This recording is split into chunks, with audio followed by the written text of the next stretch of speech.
1519년 11월 15일 밤 10시 조선 한양 거리에 이상한 기운이 감돌았습니다. 일과를 마치고 퇴근했던 조정 대신들이 황급히 경복궁으로 모여들기 시작했습니다. 경복궁은 한밤중인데도 대낮처럼 등불이 환하게 밝혀져 있었고 궁궐 주변에는 무장한 군사들이 삼엄하게 경계를 서고 있었습니다. 대체 무슨 일이 벌어진 걸까요? 잠시 후 신하들은 중종으로부터 충격적인 명령을 받았습니다. 바로 의금부에 긴급 체포할 인물들의 명단이었습니다. 의금부로 사람을 보내 죄를 묻는 전교를 내리겠다. 명단에는 한두 명이 아니었습니다. 삼정승을 보좌하는 대신, 형조판서, 육조판서, 조정에서 가장 굵직한 자리를 맡은 신료들의 이름이 줄줄이 적혀 있었습니다. 그런데 명단 맨 위에 도저히 믿을 수 없는 이름이 올라 있었습니다. 조광조, 중종의 절대적 신임을 받던 37세의 젊은 대사헌. 단 3년 만에 조선 역사상 초보 속으로 승진한 천재 관료. 중종이 조광조 한 사람은 없다고 말할 정도로 아꼈던 바로 그 사람이었습니다. 더 충격적인 사실은 명단에 오른 인물들이 대부분 조광조와 친한 사람들이었다는 겁니다. 한마디로 조광조 세력 전체를 단 하룻밤에 쓸어버리겠다는 거였습니다. 대체 무슨 일이 벌어진 걸까요?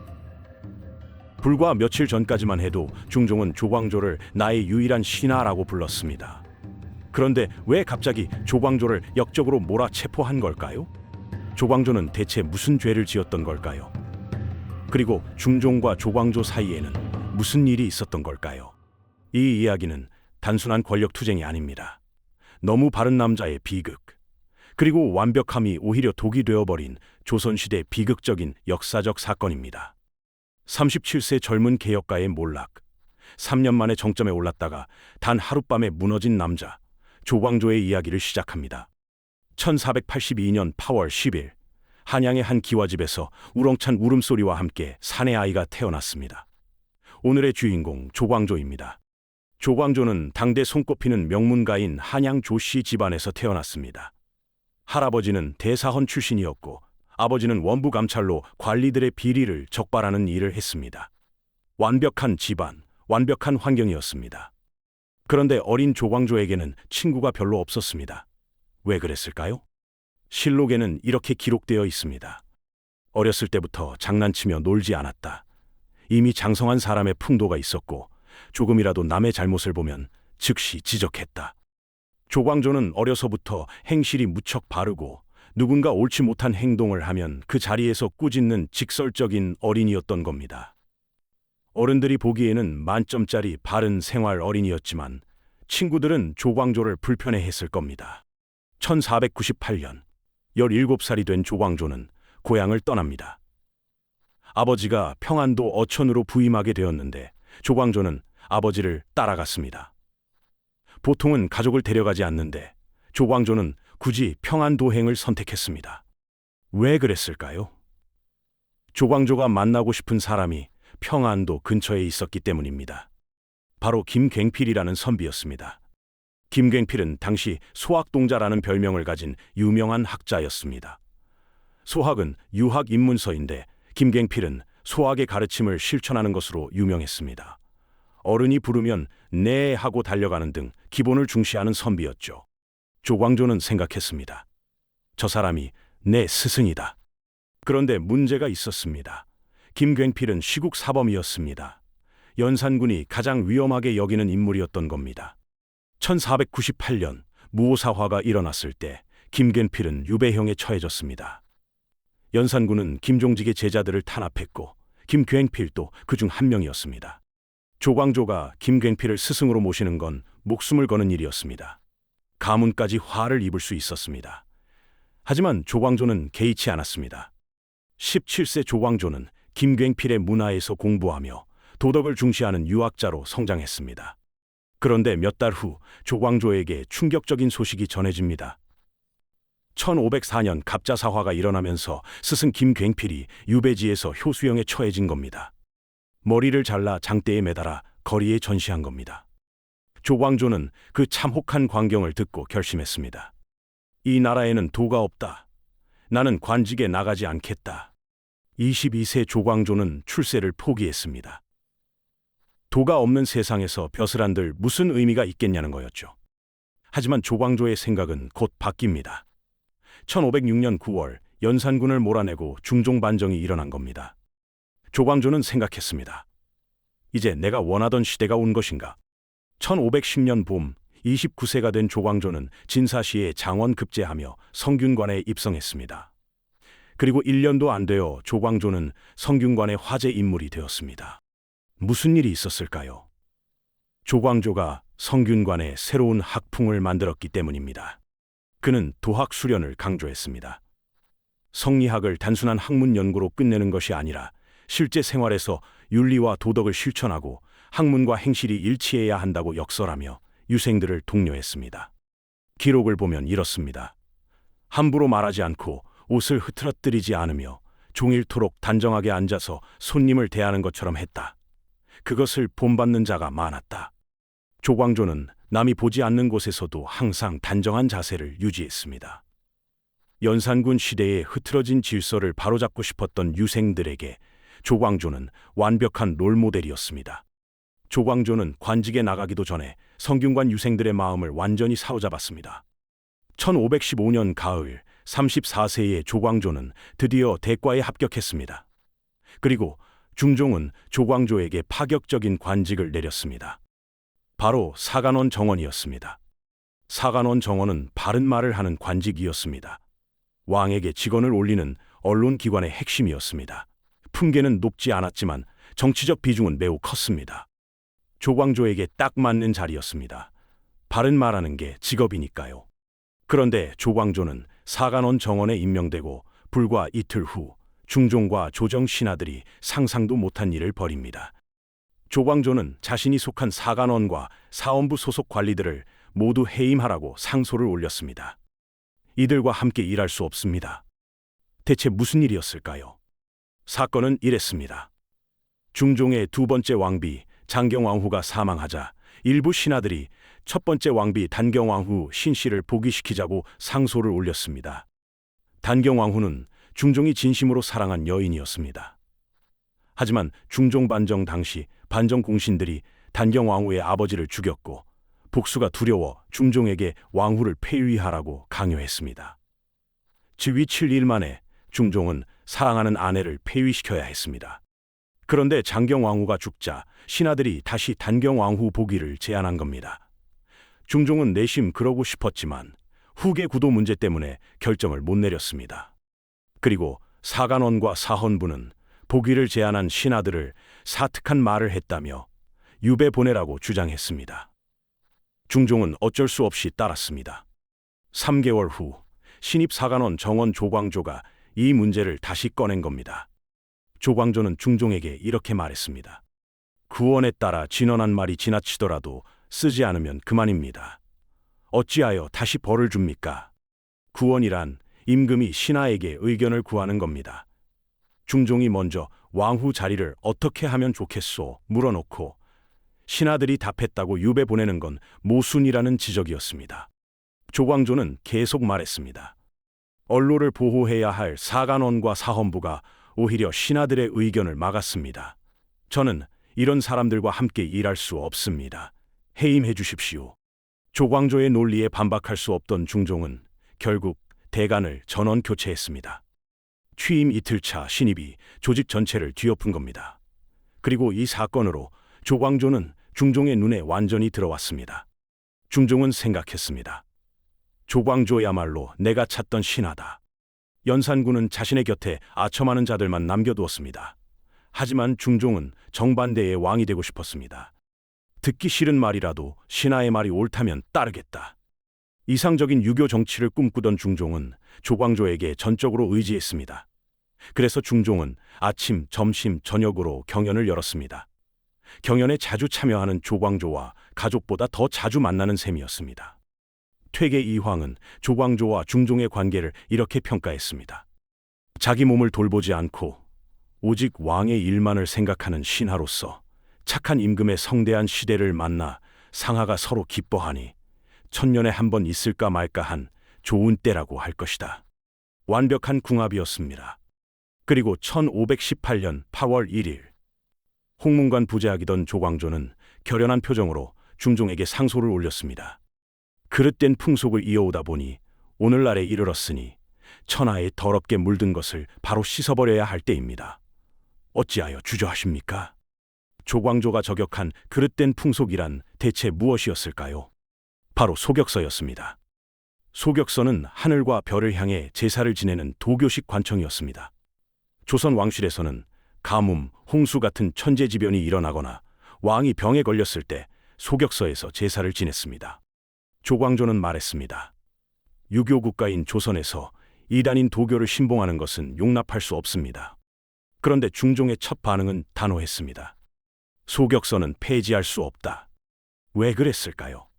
소격서는 왕실 사람들이 아플 때 복을 비는 곳이었습니다. 중종의 어머니, 부인, 며느리 등 왕실 여성 4명이 모두 소격서 폐지를 반대했습니다. 게다가 소격서는 연산군 때 거의 폐지되었다가 중종이 즉위한 후 다시 수리하고 활성화시킨 곳이었습니다. 중종 입장에서는 자신이 재정비한 곳을 폐지하라는 것은 체면이 구겨지는 일이었습니다. 하지만 조광조는 물러서지 않았습니다. 중종이 단호한 뜻을 밝히자 대쪽 같은 유학자 조광조는 대간들과 힘을 모아 과격한 행동을 벌였습니다. 우리의 정성을 아직 모르시는 것 같습니다. 전보다 더 강한 내용의 상소를 올려야 합니다. 대간들이 중종에게 전원 사직서를 내던지는 초강수를 둔 겁니다. 조광조는 기다렸다는 듯 대간들의 사직을 거론하며 소격서 혁파를 결단해야 한다고 압박했습니다. 중종과 조광조의 대립이 이어진 지 27일째. 참다 못한 중종이 조광조를 설득하려 했습니다. 너희들의 주장이 이치에 어긋나는 것은 아니다. 그러나 기왕에 설치한 관서는 그만한 연유가 있어 지금까지 내려온 것이다. 세종과 성종께서 태평성대를 이루신 것은 우연이 아닌데도 오히려 혁파하지 않으셨다. 중종은 세종과 성종을 들먹이며 조광조를 설득하려 했습니다. 하지만 조광조의 대답은 더욱 강경했습니다. 세종, 성종께서 대성하시더라도 소격서를 혁파하지 않으신 것은 큰 잘못입니다. 성역도 잘못은 잘못이라는 겁니다. 조광조는 여기서 멈추지 않았습니다. 지금 선왕들을 핑계로 소격서를 혁파하지 않는다면 중종의 자손들은 중종을 핑계 삼아 혁파하지 않을 것입니다. 중종을 직접 겨냥한 말이었습니다. 조광조는 왕 앞에서도 일말의 타협 없이 원칙을 지켰습니다. 31일째가 되던 날, 조광조는 마지막 카드를 꺼냈습니다. 홍문관 관원들을 데리고 궁궐에서 철야 농성을 벌인 겁니다. 두둑이 옷을 입고 왔습니다. 밤새 여기 있겠습니다. 조광조는 신료들과 함께 밤새 끊임없이 상소를 올리면서 중종이 잠을 못 자게 만들었습니다. 그리고 다음 날 1518년 9월 3일 마침내 중종은 결단을 내렸습니다. 소격서를 폐지하겠다. 소격서 폐지를 둘러싼 끈질긴 논쟁으로 중종은 조광조의 강경함에 부담을 느끼기 시작했습니다. 그러나 조광조 세력의 기세가 워낙 강했고 그의 논리가 성리학적 명분에 기반을 두었기에 중종은 이를 완전히 무시할 수 없었습니다. 그리고 2달 후 1518년 12월 21일 중종은 조광조에게 파격적인 인사를 단행합니다. 37세 조광조는 관직에 들어온 지 약 3년 만에 어마어마한 기록을 세웁니다. 지금의 관리 감찰 최고 책임자와 비슷한 사헌부 최고직인 종이품 대사헌의 자리에 올랐습니다. 조선 역사상 초고속 승진이었습니다. 공무원 3년 차에 조선시대 최고 감사관이 된 겁니다. 소격서 사태 이후 중종은 조광조의 능력을 인정하고 커져가는 그의 세력을 국정에 활용하기 위해 더 큰 권한을 맡겼습니다. 이는 조광조에게는 최고의 전성기를 의미했습니다. 그런데 승진 소식을 들은 조광조는 어떻게 했을까요? 기뻐했을까요? 아니었습니다. 조광조는 중종에게 사직하겠다고 말했습니다. 관직이 너무 빨리 오르는 것을 크게 두려워하여 극렬히 간절하게 사양했다. 조광조는 자신보다 오래 관직 생활을 한 선배들이 진급하는 게 맞다고 생각했습니다. 게다가 중종은 조광조를 승진시킬 때 한 계단씩 올리지 않고 뛰어넘었습니다. 대사원 임명 때도 조광조는 5차례나 사직을 요청했습니다. 중종의 답은 이랬습니다. 조광조 한 사람은 없다. 허하지 않는다. 중종 입장에서는 겸손함까지 갖춘 완벽한 신하를 절대 놓치고 싶지 않았던 겁니다. 심지어 중종은 이런 말까지 했습니다. 소자가 조광조를 평했을 때 조광조가 말하기를 군인은 저에게도 공개할 것이라 했습니다. 그는 그러한 위인입니다. 조광조는 심지어 왕의 비밀도 공개해야 한다고 말하는 사람이었습니다. 더할 나위 없이 투명했습니다. 하지만 바로 이 점이 조광조에게 독이 되기 시작합니다. 3년 만에 초고속 승진한 37세 젊은이, 게다가 너무 바르고 타협하지 않는 성격. 조정의 기득권 세력들은 조광조를 두려워하기 시작했습니다. 저 젊은이가 계속 저러다가는 우리 모두 숙청당할 것이다. 어렸을 때 친구가 없던 조광조, 이제 조정에서도 적이 생기기 시작한 겁니다. 조광조는 중종의 절대적 신임을 바탕으로 더 큰 개혁을 추진했습니다. 바로 혈량과 실시였습니다. 혈량과를 통해 인품과 도덕성이 뛰어난 인재를 선발해야 합니다. 혈량과란 과거 시험이 아니라 추천을 통해 인재를 뽑는 제도였습니다. 먼저 덕망 있는 인물을 천거하고 그들을 궁궐로 불러 왕이 직접 면접을 보는 방식이었습니다. 중종도 긍정적이었습니다. 그렇게 총 120명이 천거되었고 그중 28명이 최종 선발되었습니다. 그런데 문제가 생겼습니다. 합격자 명단을 보니 조광조와 친분이 있거나 학연으로 연결된 사람들이 많았던 겁니다. 조광조의 가장 친한 친구 김식이 혈량과 장원으로 선발되었습니다. 조광조와 가깝게 지냈던 안당의 세 아들이 모두 혈량과에 이름을 올렸습니다. 이는 제도의 공정성 논란을 불러일으켰고 동시에 훈구파의 반발을 사고 중종의 의심을 사는 계기가 되었습니다. 혈량과 실시 후 불과 6개월 만인 1519년 10월 25일 조광조는 절대 건드리면 안 될 것을 건드렸습니다. 바로 위훈 삭제였습니다. 중종 반정 공신 중 거짓으로 공을 세웠다고 등록된 자들의 공훈을 삭제해야 합니다. 중종 반정으로 공신에 책봉된 사람은 무려 117명이었습니다. 그 중에는 반정 공신에 친인척과 뇌물을 주고 공신 명단에 이름을 올린 사람들도 있었습니다. 조광조는 이렇게 주장했습니다. 가짜 공신들의 공훈을 삭제하고 그들의 토지와 노비를 국가에 귀속시켜야 합니다. 논리적으로는 맞는 말이었습니다. 혈량과를 통해 선발되는 사람들이 가장 이상적인 인재라면 거짓으로 공신이 된 사람들은 조정에서 제거해야 할 대상이었습니다. 하지만 중종에게는 최악의 제안이었습니다. 공신 책봉은 중종이 왕위에 오른 정통성과 직결된 문제였습니다. 반정 공신들이 중종을 왕으로 만들어준 사람들이었기 때문입니다. 설사 그 중에 거짓으로 공신이 된 사람들이 섞여 있다 할지라도 이 일은 자신의 정통성과 직결된 것이었습니다. 이 부분을 건드린 것은 중종 입장에서는 정말 뼈 아픈 일이었습니다. 중종은 거절했습니다. 공이 있는지 없는지는 모르겠으나 이미 공을 정한 후에 다시 논하는 것은 옳지 않다. 하지만 조광조는 물러서지 않았습니다. 소격서 때처럼 또다시 매일같이 중종을 찾아가 위훈 삭제를 거론했습니다. 16일 동안 조광조 세력은 끊임없이 중종을 압박했습니다. 위훈을 삭제하지 않으실 겁니까? 간했으나 듣지 않으셨습니다. 대간을 파직하겠습니다. 또 사직하였습니다. 같은 패턴이 반복되었습니다. 중종은 지쳐갔습니다. 그리고 1519년 12월 11일 결국 중종은 위훈 삭제를 추진하겠다고 결단을 내렸습니다. 하지만 이번에는 달랐습니다. 중종은 겉으로는 승인했지만 속으로는 다른 생각을 하고 있었을지 모릅니다. 조광조를 더 이상 제어할 수 없다. 이 시점에서 조정 신료 중 상당수가 조광조 세력이었습니다. 중종은 압박에 못 이겨 수용했지만 마음은 달랐습니다. 심지어 계속해서 자신을 압박하는 조광조를 자신이 제어할 수 없다는 생각을 본격적으로 하게 됩니다. 중종은 결심했습니다. 조광조를 제거해야 한다. 위훈 삭제가 결정된 지 불과 나흘 후 1519년 12월 15일 밤 궁궐이 발칵 뒤집혔습니다. 경복궁에 등불이 켜지고 군사들이 모였습니다. 신하들이 급히 소집되었습니다. 그리고 중종은 밀명을 내렸습니다. 조광조 세력을 긴급 체포하라. 단 하룻밤에 조광조와 그의 동료들이 의금부에 갇혔습니다. 이것이 바로 기묘사화였습니다. 그런데 여기서 한 가지 의문이 생깁니다. 대체 무슨 명분으로 체포했을까요? 야사에는 유명한 이야기가 전해집니다. 바로 주초위왕 사건입니다. 궁궐 나뭇잎에 벌레가 갉아먹은 글자가 발견되었다고 합니다. 주초위왕. 달릴 주와 닮을 초를 합치면 조가 됩니다. 즉, 조씨가 왕이 된다는 뜻이었습니다. 조광조가 영모를 꾸민다는 증거라는 거였죠. 하지만 이것은 조작이었습니다. 꿀로 나뭇잎에 주초위왕 4글자를 써놓고 벌레를 놓아 갉아먹게 했다. 조광조를 시기하는 세력이 음모를 꾸민 겁니다. 실제로 현대에 실험을 해봤지만 실패했다고 합니다. 벌레가 그렇게 정교하게 한자를 갉아먹을 리 없습니다. 더 중요한 사실은 주초위왕 4글자가 모두 나왔다는 기록은 중종실록에 없다는 겁니다.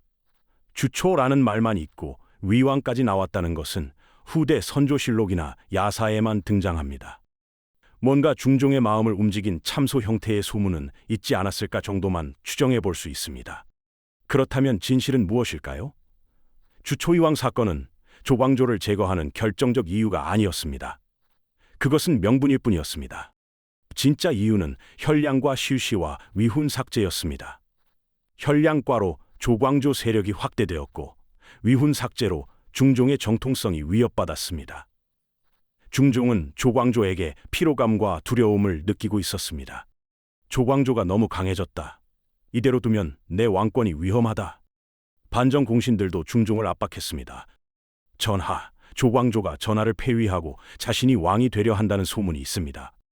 중종은 결단을 내렸습니다. 조광조는 의금부에서 신문을 받았습니다. 조광조는 담담히 말했습니다. 선비가 세상에 태어나서 믿는 것은 임금의 마음뿐입니다. 조광조는 감옥에 갇힌 후에도 중종이 직접 자신을 숙청했을 거라고 믿지 않았습니다. 이것은 음모라고 생각했습니다. 자신을 시기하는 세력들이 뒤집어 씌운 것이라고 믿었습니다. 조광조는 감옥에 갇힌 동료들과 함께 옷을 찢기 시작했습니다. 중종에게 절절한 마음을 담은 상소를 쓰기 위해서였습니다.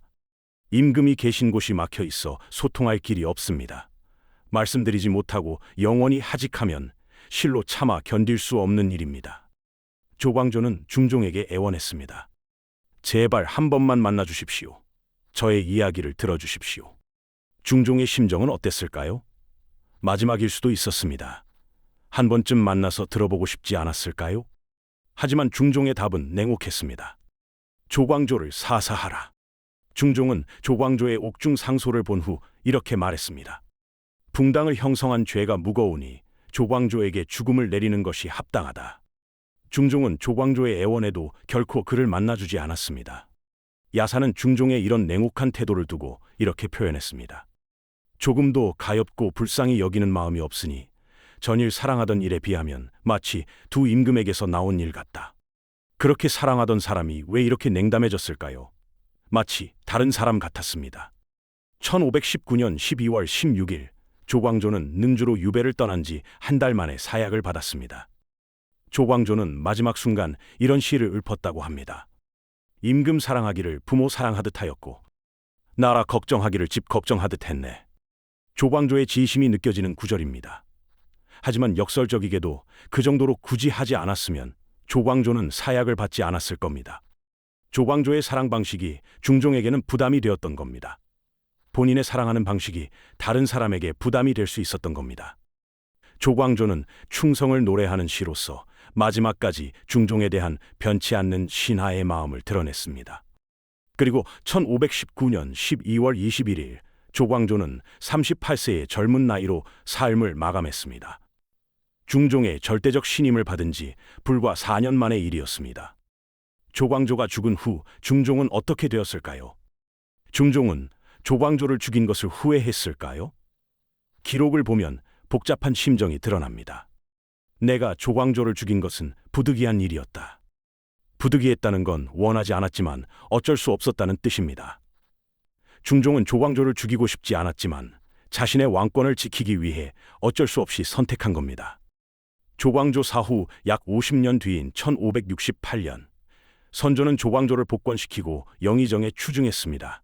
그로부터 40여 년 후인 1610년에 문묘에 배양되었습니다. 장기적으로 볼 때 조광조가 속한 살림 세력은 훗날 정권을 장악하고 그의 개혁 이념을 계승했습니다. 또한 선조와 광해 군대에 그의 억울함이 풀어지고 성인으로 추앙받은 것은 분명 그의 충심이 인정받았음을 의미합니다.